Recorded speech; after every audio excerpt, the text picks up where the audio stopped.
మాతృత్వంలోనే ఉంది ఆడ జన్మ సార్థకం. అమ్మ అనిపించుకొనుటే శ్రీమూర్తికి గౌరవం. మాతృత్వంలోనే ఉంది ఆడ జన్మ సార్థకం. అమ్మ అనిపించుకొనుటే శ్రీమూర్తికి గౌరవం.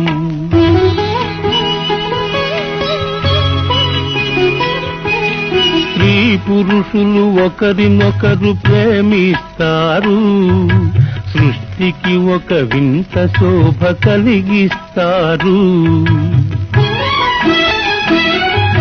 స్త్రీ పురుషులు ఒకరినొకరు ప్రేమిస్తారు, సృష్టికి ఒక వింత శోభ కలిగిస్తారు.